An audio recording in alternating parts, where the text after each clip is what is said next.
walking out on stage, like at any venue, can you kind of describe to me, the feeling of when you head out there and you see, it's a packed house and everything? What does that kind of feel like? It's a mad buzz, like. Big It's adrenaline a rush, mad Total buzz. rush, like. Nothing beats it.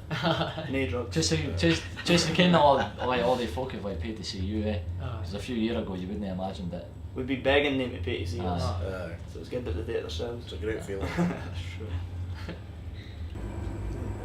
And coming from like a small town, like such, well, not a kind of small city / town such as Dunfermline, it has a wee bit of a scene, but it's not a massive scene.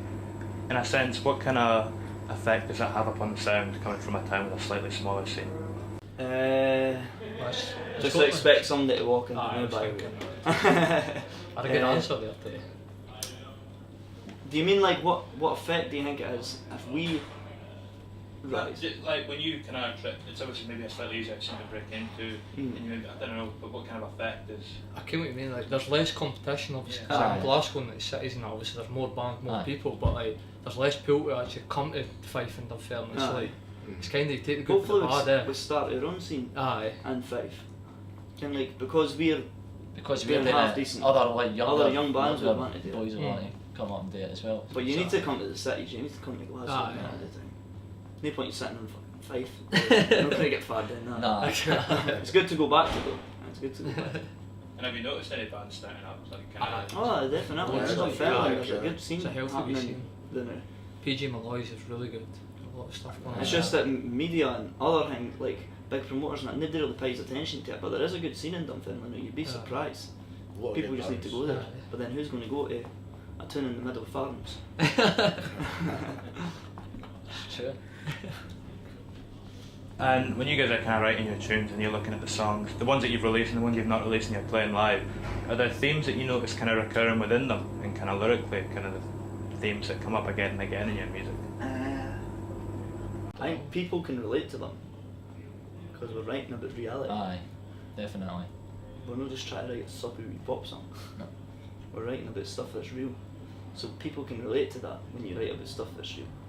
I would say that was a recurrent theme. Like, You can see it, people Relatable songs. sing it like they mean it. Like people had tattoos with the lyrics and stuff on them already. So you can see that they mean something to people. Fuck knows what. Aye. But you can see that they mean something to people. Yeah. And when you choose to write, I think you've spoken out before about not really writing with metaphors and kind of just writing it as it is, with your song and it being so honest. Why is it you choose to do that, and what kind of effect do you think it has upon? So there's no point in being fake about it. There's no it point in should being be real. fake. You're not going to get anywhere. And is that kind of a lot of the bands that you grew up listening to, were they kind of similar vein, or with being so honest with their lyricism? Some. Aye. Yeah. I was Some. gonna say, aye. Some's lyrics are just nonsense. But in a good way. But we just wanted to write catchy tunes but about real stuff that's happening. Do you remember the first time you maybe listened to a song with such honest lyricism and it had like kind of quite a personal effect upon you? Live Forever by Oasis. Aye. That's one, mate. Champagne Supernova one. Definitely. Shite. Great lyrics, man. I mean, I've read a lot of stuff about you in the kind of press and things, and all the articles that have been written about you, they always kind of link you to bands of the past and kind of years gone by. Yeah, well, maybe a wee bit too kind of concerned with things that have already happened in music and maybe not looking at the future enough. Who are sort of the press? The press, just the Aye, music scene. a wee bit, aye. It's easy to, they'll push folk into areas like the Britpop scene, because it's easy to do as you Aye. Britpop. it's easy that's to it, kind pigeonhole of- a aye. band. So it's easier writing for them rather than being like on a way. They maybe are a bit different kind of. So that's all, they've always been like that, the press. Aye. Press will just write anything for people to fucking read. Exactly. But like even since Oasis, when Oasis were at their biggest, people were just saying, oh, they're just like the Aye. Beatles, they're just trying to be the Beatles, so they're always categorising people. But it doesn't matter what the press say at all. Why do you think it is maybe that Britpop era that you kind of get compared to is so withstanding and that is still kind of continually popular today? What do you think it is that gives it that lasting power? I've no idea because I personally didn't like Britpop. I didn't think we sounded anything like Britpop. I mean, that would have been a good scene to grow up in, but like, I don't know. It's just tacky. It's just a, it's just a like name that's just been put in like a scene that happened at the time. So why keep, fair enough that scene happened at the time, but there's no point in trying to relive it. No. I may as well start a new scene.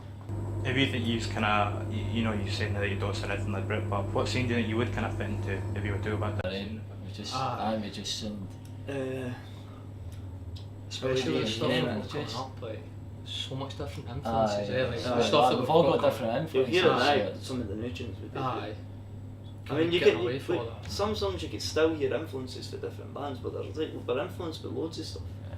For ABBA to Dr. Dre, not just like It's a wide range Britpop. of influences. It's loads of different ones, but the tunes I could admit that the tunes that we've released so far have got maybe a wee sort of bit of that feel to it, Britpop aye. feel Aye. to it. So that's why people have probably says that. But the new ones and that, and the ones that we haven't released, they haven't said anything like that. They've got loads of different influences. And with bands in the past kind of having an impact upon your music, not only maybe the press do fixate upon it too much, I think there is this kind of this timeless quality to it, and that it does last.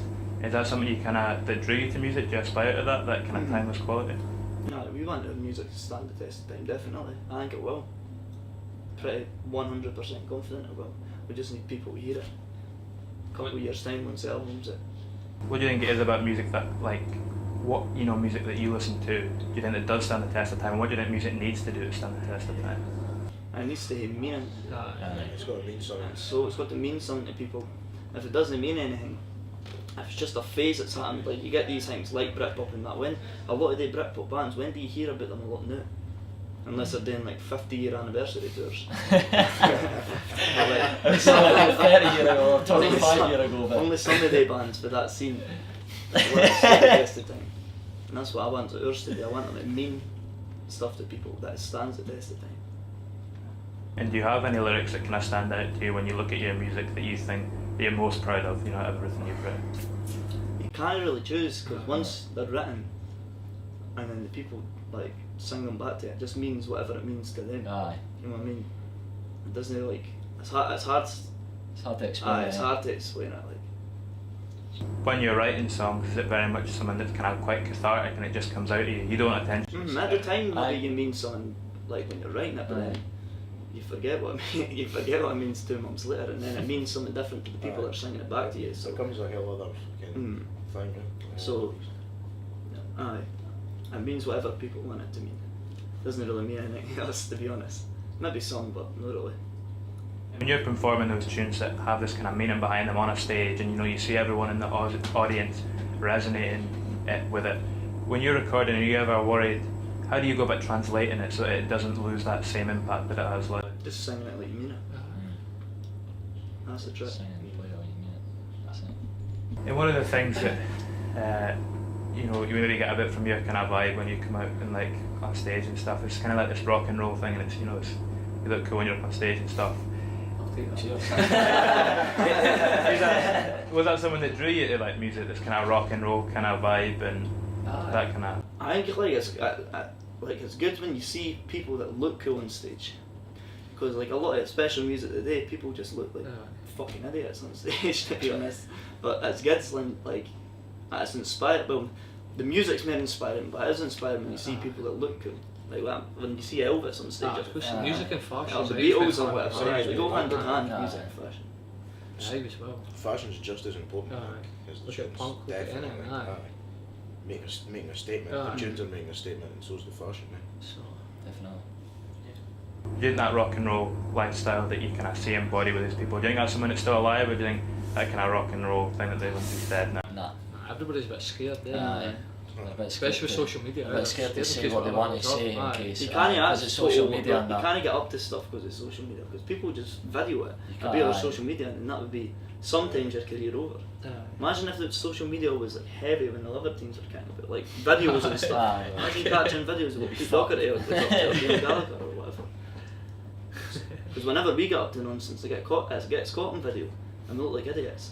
Do you think that's a bit of a negative? Do you think that ever like has a negative impact? on you? Sometimes it can like be a good time. Depends when you're Sometimes, up aye, but aye, social media kills it a bit. And people hear the persona wanting to be fake, eh? As long as they can act a wee bit rock and roll, post it on Instagram, so other people can see them. They'll go home to their beds at 9 o'clock at night. Like we're doing with The us. night. We're not even going to drink that. That's Nah. just for sure. We're away to bed after this. It's just orange juice and apple juice. And kind of like continuing on with social like media, what we're touching upon there, with something like Spotify, which is quite kind of closely related to it in a way. I mean, what do you make of that? Do you think that's had a positive or a negative impact upon music overall? It's got pros and cons. It's a double-edged sword. Like, so obviously, like, you can get it out like to anybody. It's easy to access. Diluted with so much shite. But like unbelievable. Spotify, like there's no excitement when somebody's releasing a tune because it's just there. Like it would have been good if there was a time that people actually waited outside a shop for hours on end and there was a buzz and getting your record. Like when you hear old people say like they bought a record and they brought it home and would just be sitting staring at the lyrics and staring at the artwork and that shit doesn't happen.